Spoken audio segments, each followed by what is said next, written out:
WTBQ. It's your community. It's your state. Reclaim it. The news, the issues, and the solutions to help us reclaim New York. This is Reclaimer Radio on WTBQ. Good morning, Hudson Valley, and welcome to Reclaimer Radio, sponsored by Reclaim New York Initiative. I'm Dominic Kuchera, here once again with Brandon Muir, the Executive Director of Reclaim New York. How are you doing today, Brandon? Great, Dominic. Good to be back.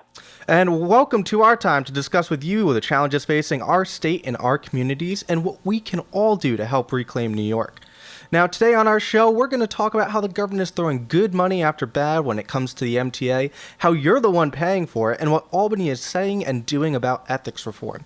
And we'll go a little bit into what you can do to help change that process and change what we're all complaining about that needs to occur. Don't forget to give us a call here at Reclaimer Radio at WTBQ. The phone number is 651-1110. Again, that's 651-1110. So, Brandon, why don't we kind of jump right into the whole he said, she said, I guess he said issue of what's going on with the MTA right now and the finger pointing that's occurring between the governor and the mayor. Well, it's certainly a disconcerting issue. I mean, we see the governor and the mayor, our leaders, not accepting their role. What we expect out of the governor and the mayor is that when push comes to shove and a problem has to be fixed, they're the ones that are going to do it. And what we have right now at the MTA is a severe problem. The trains running off tracks. We've got, the trains being delayed 15, 20, 30 minutes on a daily basis, right? We're at all-time lows for customer satisfaction. And at that same moment when we expect someone, a true leader, to stand up and say, we're going to step forward and fix this problem, we see finger pointing. And as you mentioned, the governor and the mayor don't want to own the issue. The governor, who's been in office for now 7 years, has declared a state of emergency, that suddenly things are so bad, we actually have to do something. So we're going to conduct a report and we're going to write an assessment. But they don't seem to get the idea that there are real impacts that people are feeling. There are consequences to this lack of action. We feel these things every day. And I know the listeners out there, when they get into the city and they're riding the MTA or on the Metro North, you see the condition of the train. Time and time again, we've been raising this issue, and yet it's fallen on deaf ears.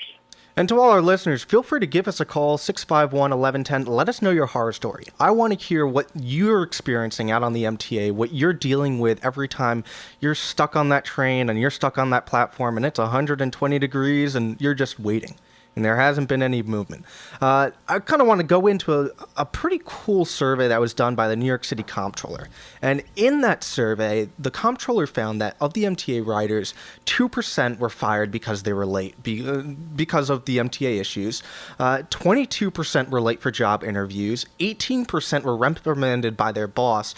And I don't know if our listeners remember, but the MTA offered to give their commuters a late note for their work, and the commuters don't really want a late note. They want the trains to run on time. So it feeds into this cycle of all these problems are occurring, and all we're seeing is our leaders bickering and fighting between each other, and there's no serious solutions being put forward. You have problems that are emanating throughout the entire MTA system, and these people are focusing on LED lights for the entrances, the tunnels, and the bridges, and renaming bridges. Now, Brandon, I don't know about you, but I kind of feel like that's a pretty big problem in my book. Well, Dominic, we should probably go back to where you started, and I used the word leaders, but leaders implies leadership, and we're certainly not seeing that. So maybe we should be more cognizant of our own words and how we're describing this. If they don't want to own the mantle and fix the problem, then maybe we shouldn't be considering them our leaders. But let's dive into a couple of the stats you talked about because they're relevant. We have elected officials right now who are treating this crisis like it's homeroom, like we're in fifth grade. I mean, the idea of writing a note, just for a minute, put yourself in those shoes. You show up 45 minutes late to work. It's the third time this week you've been late. And you walk into your boss's office and you hand him or her a note saying that the MTA chairman, Joe Lhota, excuses you from being on time to work, right? These people and their solutions are not living in the real world. Right? None of us would do that. None of us would accept that as a reasonable solution. So let's go and dive in. I mean, we've got, like you said, stats where 2% of people have actually been fired. I mean, fired from their job. You woke up on time, you got the kids out the door, you got on the train, and now because of the incompetence of our government, you get fired. It's incredible. 22% late for job interviews, 18% reprimanded. I mean, the reason why we saw a class action lawsuit filed out on Long Island against the LIRR was for this same reason. They were frustrated because they're paying for a service that is not being delivered. Now, for all the listeners out there, take a moment and think about if your house had a leak in its roof and you paid someone to fix the leak, you would expect that it gets solved. But time and time again, we don't look at government that way. And part of what we talk about at Reclaim New York is we must empower each other to do that, right? We have to hold people accountable.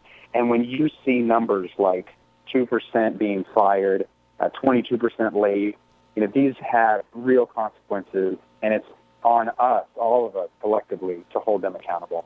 And it's not like there's not money being spent. And a big part of that, and we talked about that. A lot of money. Yeah, we're talking $2.5 billion is sitting in a bank right now that's not being spent on the capital budget. This is the stuff that's supposed to be fixing these problems, and they have to put all this money into the personnel issues.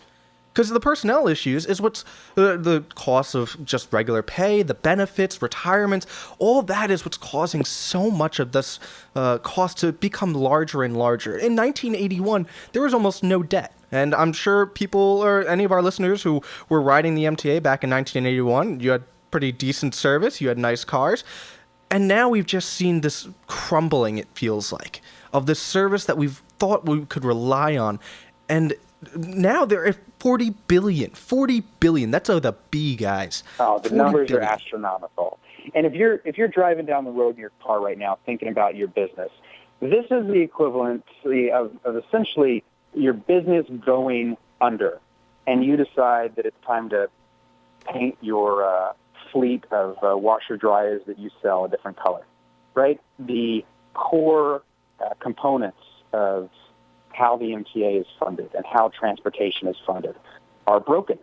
The balance sheet doesn't add up.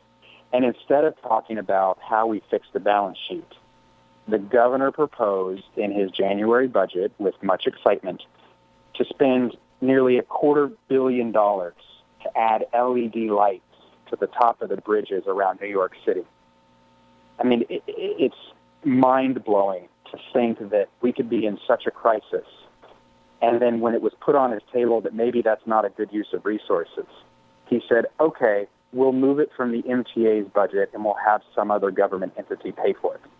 I mean, folks, if I tell you you have to pay me $20 for something and I say you can pay me out of your left pocket instead out of your right pocket, you wouldn't care. You would know that that is not how the real world works. But that's what we're dealing with right now. Anybody who tells you they're serious about solving this crisis, whether it's a local official or a state official, you ask them if they're looking at the balance sheet and if they're really going to make the numbers work. Because if that's the solution, now we're talking about something. Time and time again, though, this whole thing is just a show, now including LED lights, to really ignore the fact that they don't want to solve the personnel cost crisis.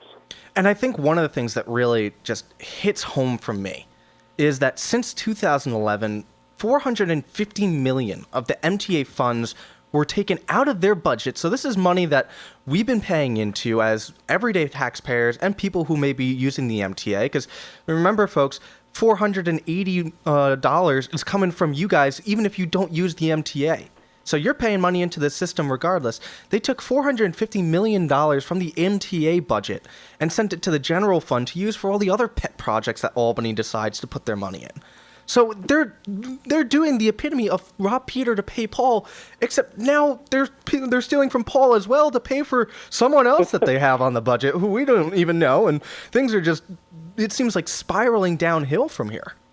Well, but you do that when you want to confuse someone, right? You talk about how you're moving money from pot A to B, and then you divide by the quotient of the square root, blah, blah, blah. Government officials know that they can keep us in the dark by making it all sound very complex, right? It's that intimidation factor. If you go in to buy a brand new computer and someone starts listing off the 50,000 things it does that you've never heard of and you can't argue with them, you're in a place where it's harder to say no.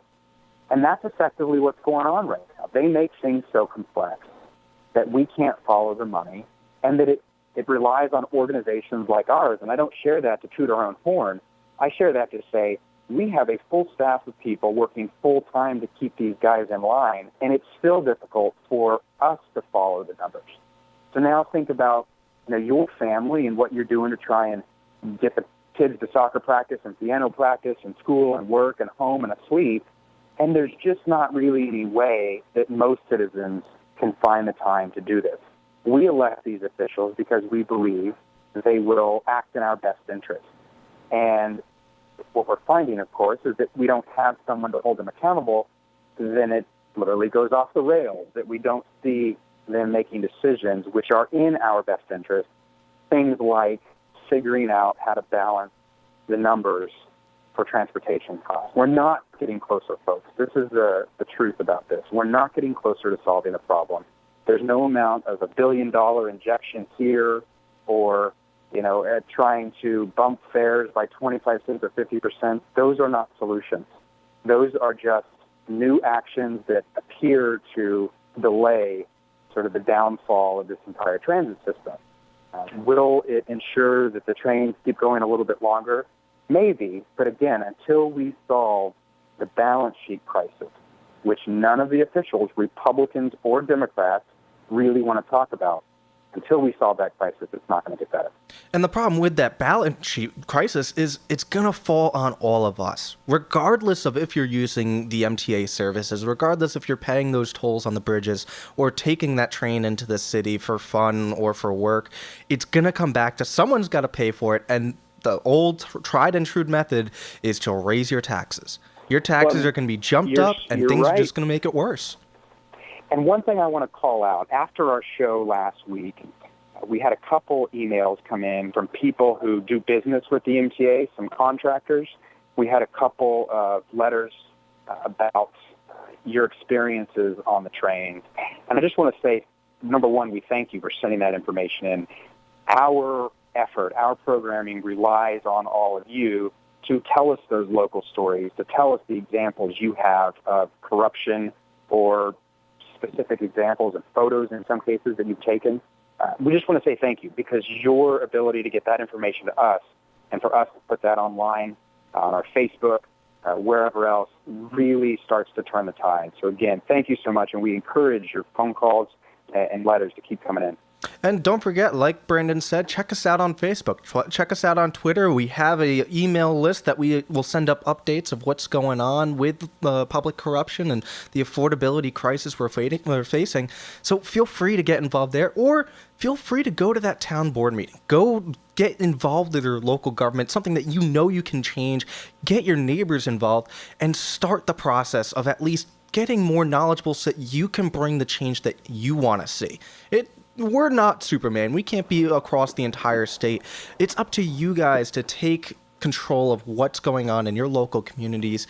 And the only way you can do that is if you're informed. And like I said earlier, feel free to give us a call here at 651-1110. And before we go to the break, I think it's important that we also look at some of the ways that the MTA is being funded. You look at 43% of the budget is now coming from the taxes and subsidies that all of us New Yorkers are paying, not just those people who are riding the trains. And the fares for the buses and subway have risen by 45% since 2007.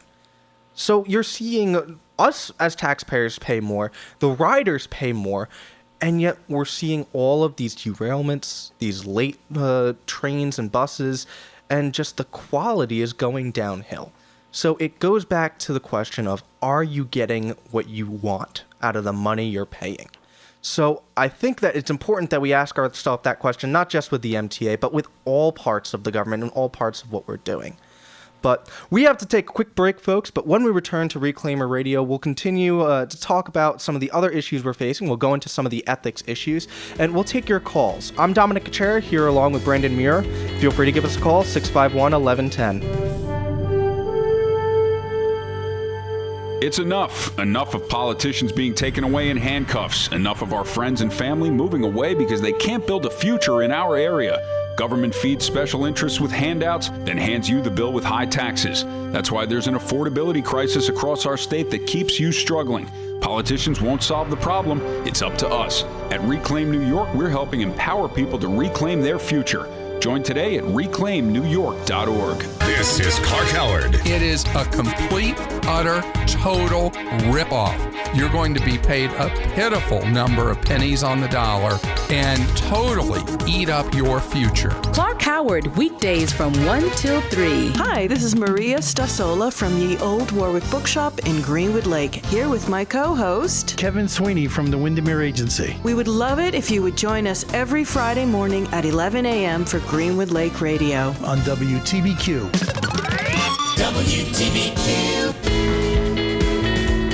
Good morning, Hudson Valley, and welcome back to Reclaimer Radio. I'm Dominic Chair here with Brandon Muir, and don't forget you can give us a call, 651-1110. Again, that's 651-1110. And we are going to change gears a little bit, kind of on the same line, but we're going to talk about ethics reform and the problems we're seeing with public corruption. And Brandon, if I recall correctly, the State Senate Committee on this specific topic hasn't met since 2009, but they finally met back in June. Is that right? That's correct. And the irony of this is they don't even care enough to act like they should convene a committee meeting. So the state Senate has a committee that is empowered to conduct oversight and talk about transparency. And unfortunately, they haven't seen any reason to meet since 2009, like you said, over 8 years. This June, they came together and they met. They had this big meeting of the minds when they were going to talk about ethics reform, because for 4 or 5 months this year, we heard all the legislators bark about how important it is, and the governor talked about the need for ethics reform. Now, it should be noted, of course, that as Preet is no longer the U.S. attorney, they feel like the sheriff of Albany might have gone away. And what do we see? We see this meeting, and then we see nothing happen. And, folks, we didn't bring this up for a couple weeks because we were hoping that as much bluster and bluff there was about the idea of solving the corruption issue and passing some ethics reform, that they might actually do something. But we are now, obviously, 6 weeks past that meeting, and nothing's happened, which is the point in time you got to stand up and say, all right, what's going on? Why is this the case? So, again, we see legislators in a position to take steps to make the right decision, to conduct oversight, and once again, they fail. I mean, how many times are we going to have Lucy pull the football at the last minute before we start looking around wondering if these are the legislators that are really going to make a difference and get New York back on track?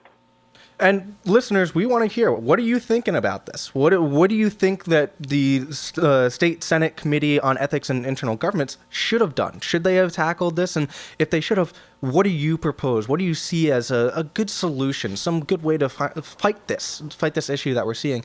Because we're seeing this all throughout government. And I think it's kind of epitomized in what happened in what's been termed up in Albany as Stipend Gate.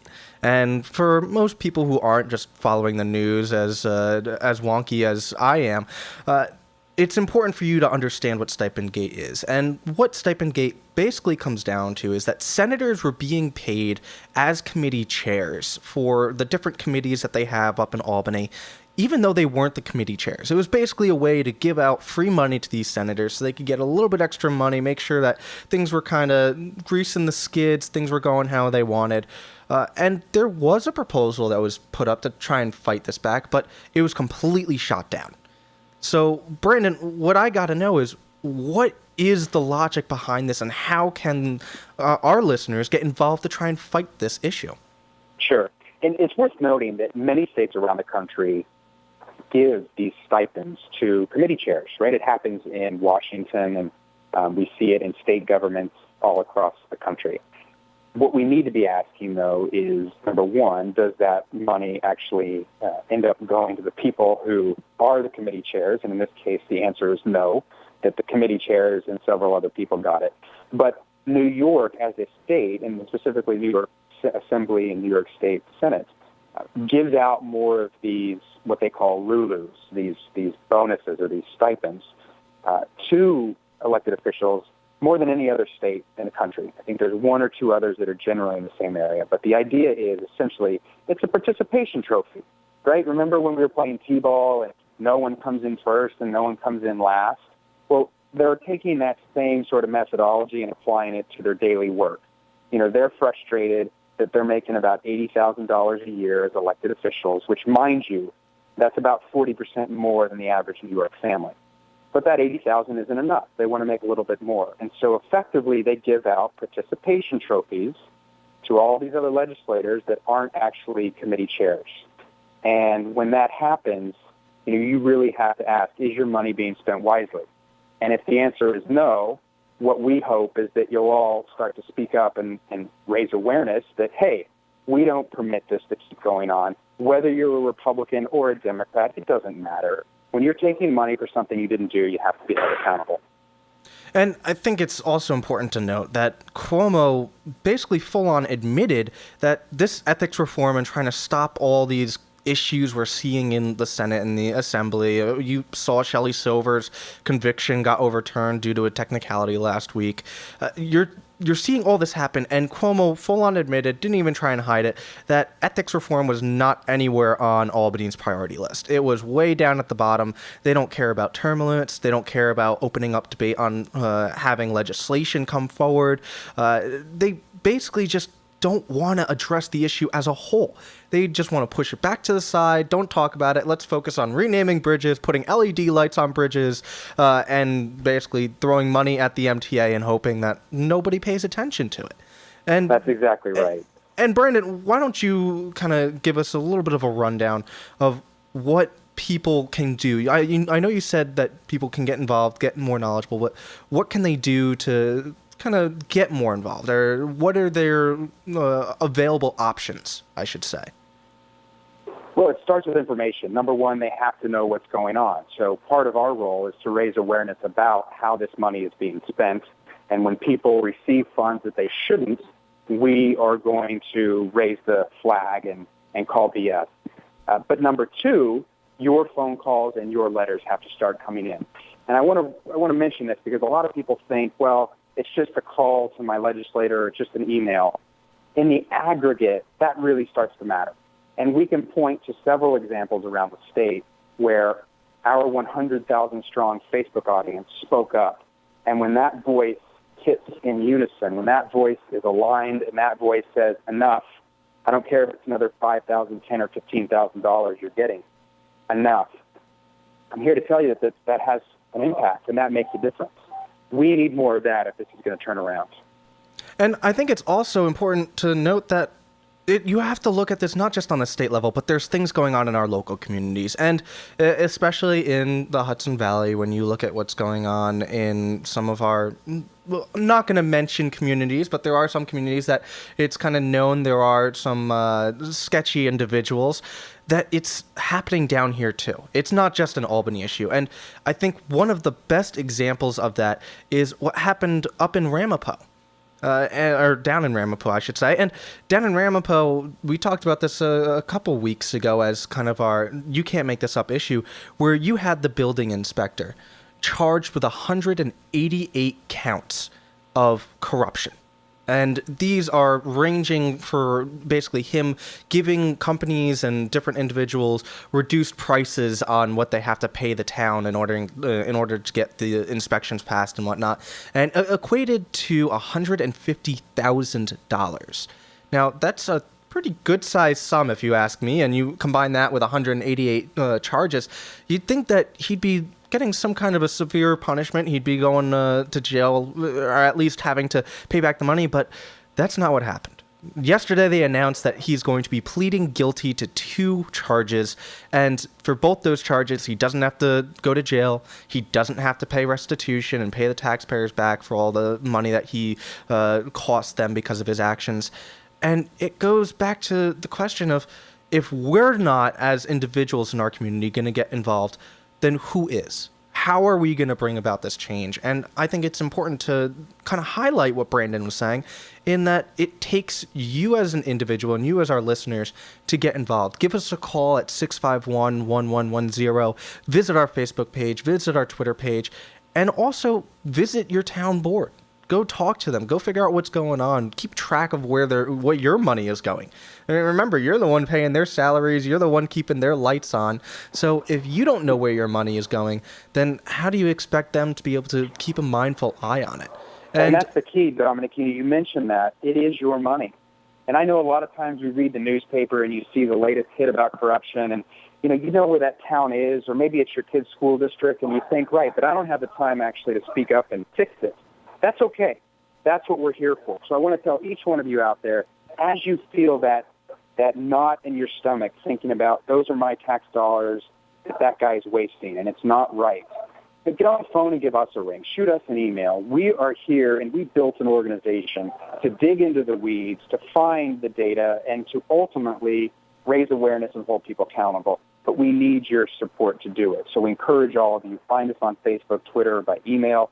We're at info@reclaimnewyork.org. We'd love to hear from you. And a big part of that is our Transparency Project. And if our listeners haven't gone to our website, I highly encourage you to go visit it. And on that website, you can see what we have on there is the Transparency Project, one of the many tools we have on the site. And with the Transparency Project, you can take a look at exactly where your money is being spent. We did a Freedom of Information law request to all the municipalities throughout the entire region for the Hudson Valley. We're still waiting on some of our responses back, but for the ones that we did, we put all the data up on our site so you can see your checkbook, the checkbook of where your town is spending your money, so you can figure out if that's where you think the money should be spent. And it's important for you to know all that information, because then you can understand if you think that's getting spent the most wise way, or if there should be a change. And you can bring that change. And it's not up to Reclaim. And I keep on saying you because it is Reclaim's job to help you.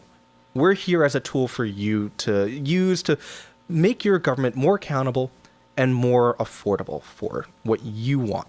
So I think it's important to kind of note some of this stuff. And Brandon, I know you've done quite a bit of a speaking tour around the state through all these different local communities.